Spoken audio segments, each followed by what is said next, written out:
Estimados estudiantes, les doy la bienvenida a su unidad de aprendizaje anteproyecto de investigación. El día de hoy, en la clase virtual, abordaremos el tema de marco teórico. Para esto, te pido que te apoyes en el resumen que previamente te pedí que elaboraras del libro de Metodología de la Investigación de Roberto Sampieri. Es de utilidad que abras ese resumen y vayamos desarrollando paso a paso esta lectura. Este libro nos ayuda a conocer desde cómo consultar bibliografía hasta cómo construir un marco teórico. Nos dice este capítulo de Roberto Sampieri que el desarrollo de la perspectiva teórica tiene dos momentos: el momento del proceso y el momento del producto. Entendemos como el momento del proceso a aquel proceso de inmersión en el conocimiento. Yo me inmerso en ese mundo del conocimiento que tengo existente y sobre todo disponible a mi alcance y que puede estar vinculado, y hace mucho hincapié que esta inmersión al conocimiento debe estar vinculado a mi planteamiento del problema. Y el segundo momento es el producto. El producto simplemente es mi marco teórico. Es lo que yo desarrollo o lo que yo tengo como conclusión de mi inmersión hacia el conocimiento, de mi proceso. Entonces, no olvidemos, el desarrollo de la perspectiva teórica va de mi proceso de inmersión al conocimiento y posterior para desarrollar un producto, que sería el marco teórico. Una vez que yo ya tengo mi planteamiento del problema, que tengo bien formulado mi problema, bien desarrollado, es decir, ya tengo la descripción de mi problemática, mis preguntas de investigación, mis objetivos, mi justificación. Ahora sí, lo único que concierne es sustentar teóricamente el estudio. ¿Qué es sustentar teóricamente el estudio? Sustentar teóricamente el estudio implica exponer y analizar las teorías de investigaciones previas y de antecedentes en general, que considere yo que son válidos para el correcto encuadre de mi estudio. Esto quiere decir, obviamente, que yo voy a exponer, voy a analizar qué teorías hay sobre mi problemática, sobre mi planteamiento del problema, qué investigaciones previas hay, cuáles son los antecedentes, para que yo pueda tener, precisamente como nos dice, un encuadre del estudio. Pero ahora, si le damos seguimiento a la lectura, nos dice cuáles son las funciones del desarrollo de la perspectiva teórica. ¿Cuáles son estas funciones? ¿Para qué me sirve a mí desarrollar una perspectiva teórica? Nos dice que la primera función es ayudar a prevenir errores que se han cometido en otras investigaciones. Simplemente esto de ayudar a prevenir errores que se han cometido en otras investigaciones nos hace referencia a que yo, como ya hice una búsqueda de antecedentes previos, de investigaciones previas, me voy a relacionar tanto que voy a saber qué errores cometieron en esas investigaciones que yo ya no tendría que cometer en mi investigación. Generalmente nos explican esto al final de una tesis, al final de un artículo de investigación, nos dicen en recomendaciones y conclusiones: fueron tales y tales resultados, tantos porcentajes, obtuvimos tantos datos, pero pudimos mejorarlo con ayuda de otro instrumento de recolección de datos, pudimos ayudarlo con ampliar nuestra muestra. Nos dan ese plus para que yo en futuras investigaciones pueda mejorarlo o erradicar ese problema. Segunda función de mi perspectiva teórica es orientar sobre cómo habrá de realizarse el estudio. Obviamente esto nos hace mucho referencia a que como nosotros estuvimos haciendo una lectura crítica y analítica de los temas relacionados con mi problemática, nos dice que nosotros podemos encontrar a través de la perspectiva teórica cómo se ha estado tratando el problema en específico en otras investigaciones. ¿Qué clase de estudios se han efectuado? ¿Han sido estudios, ensayos clínicos? ¿Han sido solamente estudios analíticos, descriptivos? ¿Han sido series de casos? ¿Con qué tipo de participantes? Aquí es muy importante. A lo mejor yo quiero desarrollar mi problemática gira alrededor de niños, obesidad de niños en primaria, pero no tengo definida todavía mi rango de edad. Mediante mi perspectiva teórica, mi consulta de fuentes bibliográficas, mi consulta de información, me doy cuenta con qué tipo de participantes se ha estado trabajando. A lo mejor los rangos de edades han sido desde de 5 a 12 años y fundamentan por qué se trabaja con esa edad. Desde el punto de vista psicológico, fisiológico, nos fundamenta ahí en la perspectiva teórica por qué se ha estado trabajando con esos rangos de edad. Es importante entonces que nosotros, antes de elegir una población, pues ya traigamos previamente esa lectura donde nos haya dicho cuáles serían esos participantes y por qué fundamentaríamos si sería ese rango de edad, si sería en hombres, si sería en mujeres, si sería en adultos mayores, si serían mujeres en etapa reproductiva, si sería en menopausia. Eso de leer estudios previos o cómo se estuvo tratando la problemática previamente, nos dice con qué tipo de participantes se ha trabajado, por qué se ha trabajado con ese tipo de participantes y cómo nosotros podríamos trabajar con el grupo de población que hayamos elegido. Nos dice también en este punto cómo se han recolectado los datos. Es importante aquí que yo sepa, si yo ya tengo en mente que voy a recolectar datos mediante una encuesta, voy a hacer recolección de datos mediante una escala, que sepa por qué y fundamentar por qué, si esa escala, si esa encuesta, si esa entrevista se ha utilizado previamente en otros estudios y se han dado buenos resultados o ha habido sesgos en su utilización. Siguiente, en ese mismo punto que es orienta hacia cómo habrá de realizarse un estudio. ¿En qué lugares se ha llevado a cabo? Si yo quiero investigar, mujeres con cáncer cervicouterino, ¿en dónde se ha realizado? ¿En qué institutos? En institutos de alta especialidad, en centros de salud. Yo tengo que saber en qué lugares se ha llevado a cabo ese tipo de estudios. Y, muy importante, ¿qué diseños se han utilizado? Que eso ya lo vamos a abordar en la parte de la metodología, pero ya previamente lo hemos visto. ¿Qué diseños se han utilizado? Diseños nuevamente experimentales, diseños no experimentales, ensayos clínicos controlados, no controlados, dobles ciegos, series de caso, han sido retrospectivos, han sido prospectivos, han sido longitudinales.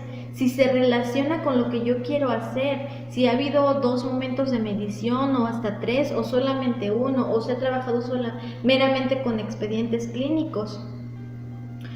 Aunque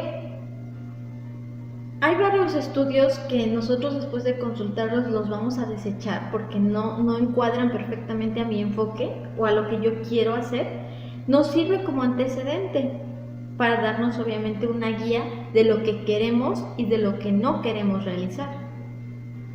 3. Función 3. Guía al investigador para que se centre en su problemática y evite desviaciones del planteamiento del problema. Yo siempre les he recomendado que en su marco teórico todos los temas que abordemos en marco teórico sean derivados de los conceptos y de todo lo que hayamos nosotros puesto en nuestro planteamiento del problema, que todo gire en relación a las variables que hayamos utilizado en planteamiento del problema. Y nuevamente aquí nos vienen a perfeccionar esa idea. Si yo me centro en toda la problemática que yo redacté, no va a ser difícil realizar mi marco teórico, porque de eso voy a derivar todas mis ideas y todos mis conceptos que yo tenga para hacer mi índice tentativo de marco teórico. 6 del segundo punto. Inspira nuevas líneas y áreas de investigación. Esto es muy interesante, sobre todo para ustedes. ¿Por qué? Porque vamos de cuatrimestre en cuatrimestre pensando, ¿y ahora qué voy a investigar? ¿Y ahora qué proyecto voy a hacer? ¿Y ahora qué producto voy a sacar? Si yo ya leí muchos artículos sobre ese mismo tema, me enriquecen, porque también me dan ideas de futuras investigaciones que yo quisiera realizar. A lo mejor yo en este momento estoy trabajando, elaborando un suplemento, o elaborando una bebida artesanal, elaborando un postre, elaborando un recetario, pero dentro de esa lectura también me doy cuenta que hay fallas o lagunas de conocimiento en a lo mejor elaborar una papilla dentro de eso, o a lo mejor darle diferente consistencia al recetario. Bueno, ya tengo una nueva idea para futuras líneas de investigación. 7. Provee al marco de referencia para interpretar los resultados. Esto también lo hemos platicado mucho. Yo les digo, cuando hagamos resultados, a la hora de estar diciendo el 60% de mi población dijo que así aceptaría mi nuevo helado suplementado con arginina. Yo les digo, bueno, eso, para darle una mejor redacción y darle una mejor fundamentación, podemos nosotros aprovecharnos de esos resultados que han surgido de otros estudios parecidos al que nosotros tenemos. Si en ese estudio fundamentaron que el helado a base de glutamina con ciertos macronutrientes fue bueno por esto y por esto, yo puedo fundamentar porque es algo parecido, estamos hablando de un aminoácido, entonces puedo fundamentar esos resultados. O a lo mejor yo hice un helado, pero a lo mejor lo que ellos hicieron fue una paleta, entonces es algo parecido y puedo yo aprovecharme de esto para poder fundamentar también mis resultados y que vaya de la mano lo que yo encontré en mi marco teórico, en mi perspectiva teórica, con lo que yo tengo en mis resultados. Ahora, ¿qué etapas comprende el desarrollo de la perspectiva teórica? Según Roberto Sampieri, y también según su libro que les hice el favor de poner en fuentes primarias de consulta, las etapas que comprenden el desarrollo de mi perspectiva teórica son 2. La primera es la revisión analítica de la literatura correspondiente. Aquí vamos a hacer una pequeña pausa para analizar qué es revisión analítica. Revisión analítica quiere decir obviamente que yo haga un análisis si esa información que yo estoy obteniendo me sirve o no me sirve. Aquí hago un análisis si ese artículo de investigación, si ese capítulo de libro que encontré, si esa guía de práctica clínica realmente va acorde con mis variables, con mi variable independiente, dependiente, mi problemática. Si no, entonces puedo desechar esa información, o si va en contexto con eso, entonces yo la utilizo, es una buena fuente para mí. Y 2, la segunda etapa de mi desarrollo de la perspectiva teórica es elaborar el producto, elaborar el marco teórico. Ahora, ¿en qué consiste yo revisar analíticamente mi información? Yo necesito revisar literatura, pero esto implica que voy a detectar. ¿Qué quiere decir esto? Bueno, fui a la biblioteca y vi, aquí hay un libro. Ya detecté que hay un libro acerca de si estoy trabajando con anemia en el embarazo. de mujeres embarazadas. Allá revisé que hay un libro que aborda ese tema. Pues bueno, voy y lo consulto y veo si realmente me va a servir. Y 3, obtengo la información si va acorde a mi planteamiento del problema. Yo necesito referencias que sean útiles para los propósitos del estudio. Me voy a mis objetivos y leo mi primer objetivo. ¿Qué dice? Disminuir el porcentaje de anemia ferropénica en mujeres del centro de salud X nombre en un periodo de tal a tal. Y entonces veo si en ese artículo de investigación, si en ese libro aborda eso, porque de nada me serviría que sea un libro de fisiología médica que aborde todo el tema de anemia en el embarazo. Lo que yo quiero es saber cómo voy a disminuir la anemia en el embarazo, anemia ferropénica. Pero es muy diferente a que yo me meta a querer saber la histología de mis eritrocitos. Si nos damos cuenta, eso no hace mucha referencia a lo que yo quiero realmente conocer de esa fuente bibliográfica. Entonces no sería útil para mi propósito. Ya que tengo esa información, obviamente yo la voy a extraer y recopilar, siempre y cuando sea relevante y necesaria para enmarcar el problema de investigación. Nuevamente les invito a que esa información que nosotros vayamos a poner en su proyecto en particular sea una información selectiva. ¿Por qué? Porque yo puedo encontrar muchísimos artículos de investigación, 5 guías de práctica clínica, 6 normas, pero no significa que todas esas sean de utilidad. Cada año publican miles de artículos de investigación, se publican muchos libros, pero yo tengo que ser selectiva y específica, o tenemos que ser, mejor dicho, selectivos y específicos a la hora de poder canalizar y bajar esa información. Si yo reviso, mis fuentes de consulta son internet y yo pongo palabras claves y veo que hay más de 5,000 artículos de ese tipo, pues entonces no quiere decir que todos me van a servir. ¿Por qué? Porque yo al menos voy a leer unos 20 que sean acorde a lo que yo. Si en uno yo quería elaborar una guía alimentaria para la diabetes juvenil, pero encontré muchos artículos, solo puse en el buscador diabetes juvenil, literal escribí diabetes juvenil, me va a aparecer desde estadística, cuál es la estadística mundial, nacional, de otros países.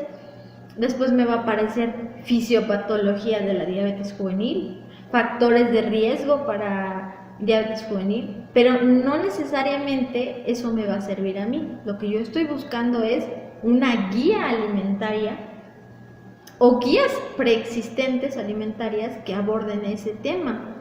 Y luego, ¿para qué la quiero? Para disminuir complicaciones, para disminuir una sola complicación, para controlar sintomatología, para controlar algún parámetro bioquímico. Tengo también que perfeccionar esa búsqueda a la hora de que yo estoy iniciando la revisión de literatura, que este es otro de los puntos importantes. Cuando yo inicio la revisión de la literatura, actualmente lo hago generalmente por internet. Pero para buscar en internet también tener lo que se llaman palabras claves, motores de búsqueda o términos de búsqueda o descriptores, como les mencionaba en el ejemplo anterior. Si mi tema es elaborar un nuevo método para evaluar a mi paciente con cáncer, un nuevo método de evaluación nutricional o un nuevo tamizaje para mi paciente con cáncer, ¿qué hago yo? Cáncer, digámoslo así, cáncer, leucemia. No puedo ir y poner leucemia en mi motor de búsqueda o en mi palabra clave, porque me va a arrojar nuevamente temas que se van a salir de lo particular a lo general. Lo que yo debo hacer es poner palabras clave que me ayuden a arrojar resultados de la búsqueda más exactos. Obviamente, evaluación nutricional en pacientes con cáncer de leucemia, palabras que me ayuden a precisar más mi búsqueda, sin hacer búsquedas generalizadas, que es lo que pasa generalmente, redundando, y nos da información que nos quita tiempo estarla desechando. Entonces vamos a tratar de buscar la información precisa. Si yo busco demasiados términos vagos y generales, voy a obtener muchos resultados o referencias de información que no son pertinentes para mi planteamiento. O voy a llenar de o voy a llenar de páginas mi marco teórico que realmente no es una información que me concierna para alcanzar mi objetivo, para cumplir mis hipótesis, para encuadrar en mi planteamiento del problema. Entonces vamos a detenernos en esto y hacer búsquedas precisas, ¿ok? Muy bien, entonces les digo, generalmente las fuentes primarias de consulta para elaborar mi marco teórico serían los libros, guías de práctica clínica, artículos científicos de investigación. Todos estos hay varias maneras de obtenerlos, ya sea en una biblioteca física o una biblioteca virtual. O actualmente hay muchos buscadores de artículos científicos que nos van a ayudar a encontrar de manera más precisa esa información que yo estoy buscando. En el caso de los artículos, es un buen método leer el abstract. Cuando yo leo el abstract me doy cuenta de todo, porque nos dice desde el título, los objetivos de esa investigación, material y métodos, y nos dan un breve párrafo de resultados y conclusiones. Y hay algo muy importante. Abajo del abstract hay 3 palabras clave. Si ese artículo está hablando de insuficiencia renal, hemodiálisis y fósforo y potasio, van a venir esas palabras claves. Si ya están buscando algún tamizaje para evaluar a un niño, vienen palabras claves de esto. Entonces, para ir depurando información, yo me puedo referir particularmente al abstract, al resumen del artículo, y ver si este va acorde y es concreto a lo que yo estoy buscando. En el caso de los libros, obviamente para ahorrarme tiempo me voy al índice y veo ahí si viene algún tema relacionado a mi proyecto de investigación.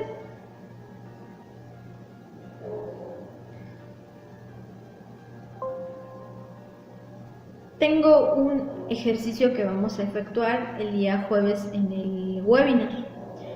Me van a responder las siguientes preguntas en su libreta para que me contesten y ustedes también hagan un análisis crítico si realmente su marco teórico, que para ese día ya debe de estar listo, tiene el encuadre correcto.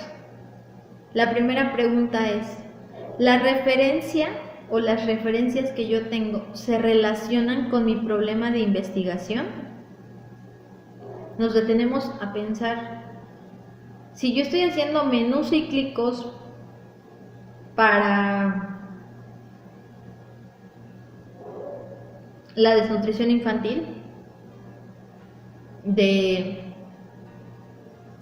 un centro de salud, me detengo a pensar si lo que yo ya llevo hasta mi marco teórico me está relacionando con mi planteamiento del problema. 2. Ayuda a que desarrolle más rápido y profundamente mi estudio. ¿Mi marco teórico realmente me está ayudando a que desarrolle más rápido y más profundamente mi estudio? Esa es otra pregunta. En el proceso cuantitativo o en la metodología cuantitativa, siempre es conveniente revisar a profundidad literatura y presentarla de manera organizada. Aunque la investigación puede centrarse en un objetivo meramente medible y específico, por ejemplo, los censos demográficos, en los que estas investigaciones son rápidas y fáciles, pero nos piden datos específicos de cuántos integrantes hay en una familia, la edad, el sexo. Son investigaciones relativamente fáciles, son transversales, solo se recogen en un momento. No hay más mediciones más que la de ese mismo tiempo. Pero no por eso no dejan de tener características que yo pueda estudiar en un marco teórico. Si yo hago el análisis y digo, voy a hacer simplemente una prevalencia, voy a ir a una primaria y voy a evaluar a todos los niños y voy a ver la prevalencia de sobrepeso, obesidad, desnutrición, eutróficos. Pero digo, bueno, ¿esto para qué necesitaría un marco teórico? Solamente es una prevalencia, solamente es como un censo. No, porque yo puedo encontrar a través de mi perspectiva teórica cómo se ha realizado ese censo previamente, esa prevalencia, con qué instrumentos, cuáles son las básculas más recomendadas para un estudio de esa magnitud, cuáles son las cintas métricas. Todo lo anterior nos servirá para concebir un estudio mejor y más completo. El marco teórico resulta fundamental antes y después de recolectar datos. Yo no puedo pasar al siguiente nivel si yo no he elaborado un marco teórico, porque como nos dice, es fundamental para tanto como antes de recolectar datos como para después. Les voy a pedir, de favor, que me ayuden a localizar la página 65 del libro de metodología de la investigación de Roberto Sampieri. Vamos a ir analizando punto a punto por qué es importante el marco teórico antes y después de la recolección de datos. Ya que ubicamos esta página, ahora sí vamos a analizar esta tabla que encabeza por número 4.2, papel del marco teórico durante el proceso cuantitativo. Nos dice en el primer apartado, antes de recolectar los datos nos ayuda a, primer punto, aprender más acerca de la historia, origen y alcance del problema de investigación. Nuevamente, yo, a través del marco teórico, antes de la recolección de datos, estoy orientándome acerca del origen y qué tanto alcance tiene mi problemática. Aspecto número 2. Nos ayuda a conocer métodos que se han aplicado exitosamente o erróneamente también para estudiar nuestro problema. Es importante que yo tenga una metodología basada en mi marco teórico. A través de los estudios de investigación voy a orientarme para saber qué metodología, qué materiales y métodos han utilizado. Nuevamente aquí les hago hincapié. Yo ya leí previamente investigaciones, donde me han dicho cómo se ha abordado el problema desde material y métodos, cuál ha sido su tipo y diseño de estudio, cuál ha sido su tipo de muestreo, cuál ha sido la cantidad de muestra empleada en cierta población, si han trabajado con ambos sexos, si han trabajado en qué rangos de edades, cómo han sido sus fases, han tenido 1, 2, 3 mediciones, cómo han recolectado sus datos y si esto les sirvió o si esto definitivamente podría tener un nuevo enfoque. Aspecto número 3. Saber qué respuestas existen actualmente para las preguntas de investigación que yo planteé. Obviamente, mis preguntas de investigación van a tener respuestas previamente, respuestas que se han dado a través de esa investigación que yo he hecho, en qué trabajos se han realizado acerca de mi problemática. Dentro de esos estudios debo de encontrar ciertamente respuestas a mi pregunta de investigación.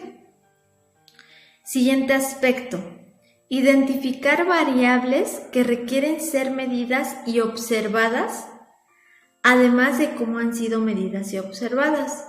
Digamos aquí un ejemplo. Mi variable es el grado de obesidad. Tal vez yo, en mi enfoque, en mi problemática y en mi diseño de investigación, traté de abordar a la obesidad de manera longitudinal. Hice un descriptivo longitudinal y tomé 2 mediciones, un antes y un después. Y esta variable la estudié a través del índice de masa corporal. Tomé mi peso y tomé mi estatura, formé ese índice y a través de esto la estudié. Pero ¿qué tal? En otro estudio yo encuentro que la obesidad la abordaron desde el aspecto de porcentaje de grasa. O a lo mejor en lugar de tomar índice de masa corporal o porcentaje de grasa tomaron circunferencia de cintura, de cadera. A lo mejor tomaron compartimentos tanto grasa visceral como grasa subcutánea. Entonces están abordando esa variable pero de diferentes enfoques. Ahora yo trato de encontrar de qué otro enfoque yo podría abordar esa variable que me sería de utilidad también. Siguiente aspecto, decidir cuál es la mejor manera de recolectar los datos que necesitamos y cómo los vamos a obtener. En esas lecturas previamente revisadas, en esa bibliografía previamente revisada, yo me voy a dar cuenta cuál fue su instrumento de recolección de datos. Fueron encuestas cerradas, encuestas abiertas, cuántos ítems tenían, escalas de medición. ¿Cómo fue que recolectaron esos datos? Ellos elaboraron su instrumento de recolección. Yo puedo tomar ese instrumento de recolección como base y modificarlo tal vez. Siguiente aspecto, resolver cómo pueden analizarse los datos. ¿Qué tal en mi enfoque? Yo solamente estoy planteando analizarlo estadísticamente de manera descriptiva. Solamente voy a tomar moda, media, mediana. Pero ¿qué tal en esos estudios la abordaron con estadística inferencial? Ya hicieron diferentes pruebas estadísticas. Siguiente aspecto de ese mismo cuadro, refinar el planteamiento y sugerir hipótesis. Obviamente, con mi marco teórico, yo ya voy a refinar mi planteamiento, porque ya tendría más teoría que fundamente toda esa descripción que hice en mi problemática. Último aspecto del apartado antes de recolectar los datos, justificar la importancia de mi estudio. Varias ideas que surgieron de mi justificación o que están en mi justificación, obviamente van a ir también en mi marco teórico, porque yo de ahí tomé esa teoría para poder justificar mi proyectos de investigación. Nos vamos a la siguiente columna, que es después de recolectar los datos, cómo nos ayuda el marco teórico. Y es una de las características más importantes de mi marco teórico. Primer aspecto, explicar diferencias y similitudes entre nuestros resultados y el conocimiento ya existente.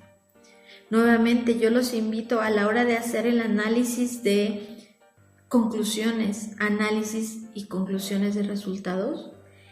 El marco teórico es un sinfín de conocimientos de los que yo me voy a apoyar para poder fundamentar esos resultados. Si yo ya encontré previamente en un artículo que decía que abordar la obesidad o evaluar el grado de obesidad desde mi índice de masa corporal resulta en un 90% acertado, entonces yo entrelazo los resultados ya encontrados en otros estudios con mis resultados y voy a poder enriquecer así mi trabajo de investigación. Segundo aspecto, analizar la forma de cómo podemos interpretar los datos. También de lo más importante. Si en ese estudio hicieron una interpretación de datos que a mí me ayuda a encuadrar mis resultados, lo tomo.